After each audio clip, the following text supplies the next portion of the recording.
naman, ay, nagre-record na ba? Ito naman sa XOR, kunwari, example lang to may key value na 1, which is ito, i-XOR natin. Key value na 2, example lang naman yan. Magbibigay si ma'am ng ganito, i-XOR mo lang yan. So, una, key value ng 1. Yung D, ibabinary mo, hanapin mo yung letter D. Asan bang letter D? Ayun, 1101. So, 101. Ayun yung D. Iganyan mo na rin para hindi ka nga malito. Sunod yung C. Hanapin yung C is 1100. So, 1100. Pagkatapos nyan, i-cancel mo na naman yan. Dire-diretso lang yan. No, wait lang, gawin ko. O, diba, kunwari, nagawa mo na yan ng ganyan. Pagkatapos mo nagawa, na-convert mo sa binary, punta ka sa pi 5. Pang 5 is yung 0101. So, itapat mo na lang para hindi ka mahirapan. Ano yung 5 kanina is may 0, 101, 0101. Itapat mo na lang para mapadali ka mamaya. So, cancel mo na yan. Sa F ka na. Sa F, may value na 111. Ayun, 111. So, itapat mo na lang. 1111. Para hindi ka mahirapan. Sunod-sunod yan. Gawin mo ulit. So, yan. Nakuha mo na yung mga yan. So, nakuha mo na yun. Pagtapatin mo para hindi ka mahirapan. Tapos, lagyan mo na ng ng ganito, over. Yan, over. So, ganito. Ang rule dito sa XOR, pag parehas na 0, same 0, pag parehas sila, like, 0, 0, 0 yung sagot. Pag 1, 1 naman, 0 pa din yung sagot. Pero pag 1 ang sagot kapag not same. Not same, magiging not same lang sila kapag 1, 0 or 1, 0. Ay, 0, 1, tsaka 1, 0. So, ganito. Basta pag sa XOR, lagi mong tandaan, i-convert mo yung binigay ni ma'am. Pagkatapos i-convert, isasagutan mo na. Pag same, lagi mong tandaan, pag same, 0, pag not same, 1. So, ganito. Sample na. So, ganito siya. So, 1, 0. Same ba siya sa value ng 1? Tsaka 0? Hindi. So, ang value niyan is 1. Pag 1, 1, same sila, diba? Pag sinabi kong same, 0 yung sagot.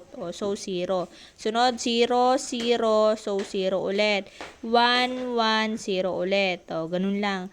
So, ulit. 1, 1, may value. Same sila. So, ang sagot, 0. 1, 1 ulit, same sila, kaya 0. 0 at saka 1. Hindi sila same, matik yan. So, 1 yan. Itapat mo na lang, hindi na tapat 0 at saka 1, 1 yan. Kasi nga, hindi same ang 0 at saka 1. 0, 0 is, syempre, 0, same sila. 0, 0, 0, same sila. Ito, 0, 1. Hindi sila same, so 1. Ayun lang. 1, 1, same sila, so 0. Ito, si 1, 1, so 0, wag malilito. Basta pag parehas, 0. 1, 1, 0.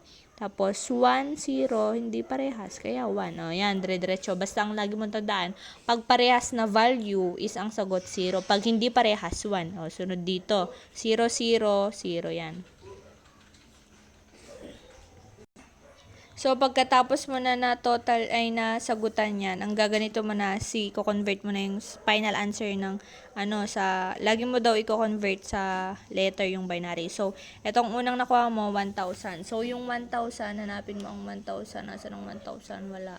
Ayun, 8. So, ilalagay mo dito is 8.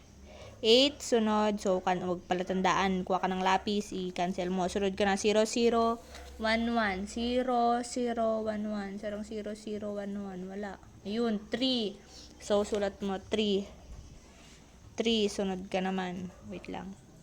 Pagka i-convert mo lang, itong binary na to, i-convert mo lang sa may letter. Dito ka magbe-base din.